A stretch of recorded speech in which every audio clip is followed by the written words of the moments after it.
Hello, I am the Dungeon Tutor. Welcome.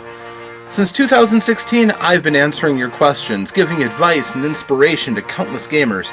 Here, you can ask questions in the comments and get your own videos as an answer. So I encourage you, enjoy by all means, but come back to visit with your friend, the Dungeon Tutor.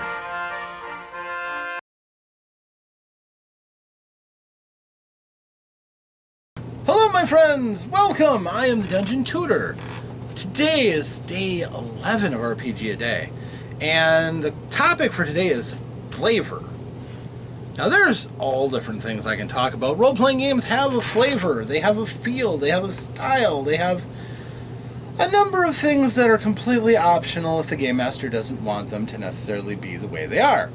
For example, you can tell a Call of Cthulhu story as a fairly normal detective story if you wanted to. It doesn't necessarily have to involve the occult. It could be something completely benign that everybody is ramped up for, but it never pays off. You could do that. That's perfectly fine. So flavor is flexible. But what I'm going to talk about, as far as flavor, the first instincts people have when they think about flavor is food. What does food taste like? That's the element of flavor that a lot of people think about. And I think that descriptions of flavor are probably one out of all the senses, probably the least described in role-playing games, quite honestly. Unless your players are really, bon vivants, tasting everything, and as a game master you are constantly called upon to describe taste sensations for the players. If their gustatory senses have to be tickled, then maybe that gets otherwise. But for the most part, what you see, what you hear, sometimes what you smell, and what you feel, far more compelling in an adventure sense. And that's why taste often gets left by the wayside. But it is important, obviously. Many people associate deep core memories with flavors.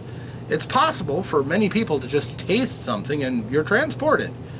If you ever want to see that in movie form, highly recommend the Disney movie Ratatouille, wherein, upon trying out the dish that's put before him, the critic at the end of the movie is suddenly transported to his life when he was a child because the zany cook's rat made this perfect ratatouille dish, which is eggplant and zucchini and stuff.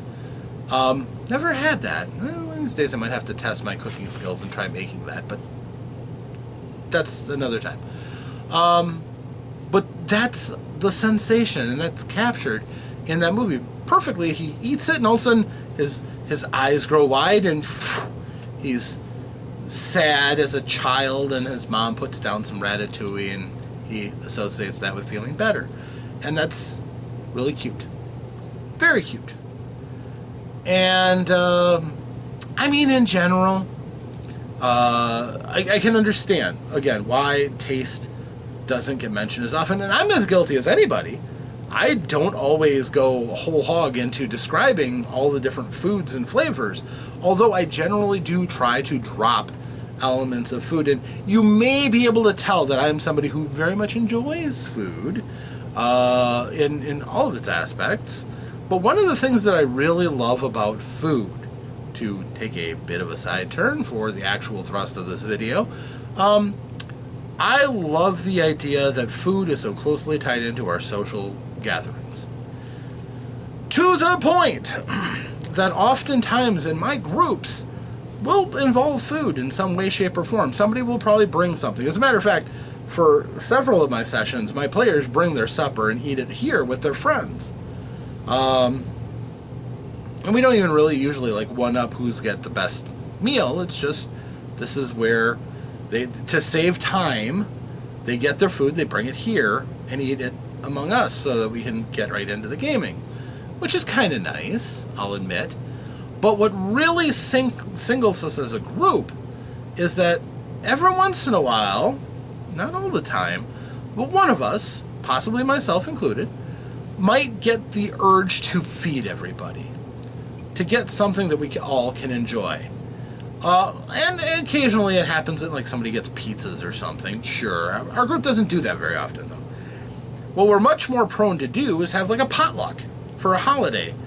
Christmas, Thanksgiving, we do that. We have big old potlucks where everybody brings a dish, which can be very nice. Sometimes some of the players really do work hard at making a dish that everybody can enjoy. One of my players might bring along festival-style mushrooms, which are, oh, so good. I have a couple of filling dishes that I enjoy making. I have a wonderful corn souffle dish. But I'm also just as likely to take a bunch of sliced ham and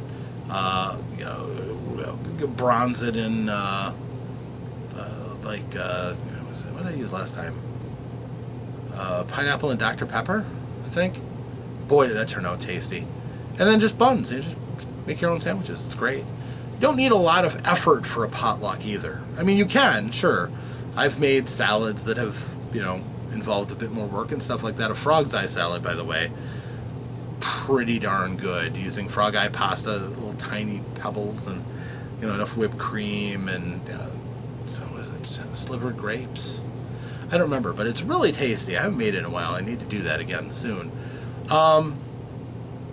There's just something about taking food and bringing it before your friends and letting them all have a meal on you, or just a snack. Cookies. No, who can't make cookies? We do that. I mean, yeah, we'll get store-bought cookies too, but really it's kind of special when somebody brings something they made themselves. It's a little bit more personal. It's a little bit more, well, special. And all of us have our own things that we do. For the most part, most of us do. Some don't get too involved. Some of us have different ways of expressing. One of my players, for example, likes to make this. It's a juice-based alcohol drink that he got. It's a Russian formula, but he's enamored of it, and it's perfectly fine. It's good. I've made Mexican hot chocolate. Just enough cinnamon in there and a little kicker to kind of, warm it up a bit. Just little things like that. But really what it does is, in its own way, reaching out to the other players and saying, hey, I'm glad I'm here. I'm glad you're here. And I want to make you comfortable. I want to, fill your belly. I want you to be able to relax and enjoy, having a full stomach in this game. And again, the potlucks, some of my friends really do work hard at making something special. And I have hope that some of the ones that just don't will somehow get the hint. I mean, yeah, somebody bringing napkins and plates and stuff, that's useful. But I'd love to see what somebody would really, go out on a limb and try to make something cool. And I think generally we do. We do a pretty good job. But that is one of our traditions, is Christmas, Thanksgiving. We've done Easter before, I think, once or twice, but not so much. That's more of a personal family thing. Birthdays, oftentimes celebrated with bringing something. A cake, cookies, bars. Yep, sure. And that's pretty cool. That's nice when we can do that together. And that allows us to share all the different flavors that we can concoct, which is nice. I know that I appreciate it whenever my friends, my players, bring things to the game. I like to bring things from time to time to show them I appreciate you. I'm glad you're here. Thanks for being here and making the game special. And that can allow you to really blow people away with the flavors you can concoct. So, I hope this helps you to consider what you might do to bring a little bit more flavor to your groups and gatherings. And potlucks are real super easy to negotiate. Even if somebody just brings a couple of bags of chips for everybody to share, it's still something. And if you do feel like making the entree, for example, depending on the size of your group, that might not be that dreadful of a task. A couple of highlights of mine that I've done for I like to usually I take on the role of entrees because it's my house. I've got the oven upstairs. I've done Bangers and Mash out of the Heroes Feast book, the Dungeons and Dragons cookbook. I mean, it's not hard to find Bangers and Mash recipes, but this was a really nice little recipe and jumped out as some quick ideas. Another one of my players made the trail rations, which was excellent, by the way. Wonderful, wonderful dish. Even though it's just grabbing some stuff and throwing it together in a baggie, and yeah. So, anyhow, those are my ideas. You are welcome to them, of course. Take as you will, adapt them, make them your own, but food and games are really nice when they're together. So, if you enjoy that, awesome. And if you do really like some of those ideas and can think of incorporating them yourself or something like that, you might find your group gets a little bit closer, a little bit more solid, and I hope you can enjoy that. What I really hope is that you enjoyed it enough that you're going to like and subscribe to my channel. I'd appreciate that.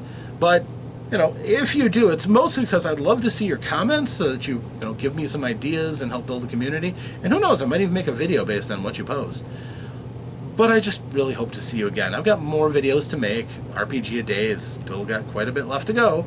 So, in that happy time between the next video and now, I hope that you, yes, you get a chance to roll some dice, play some games, have some fun.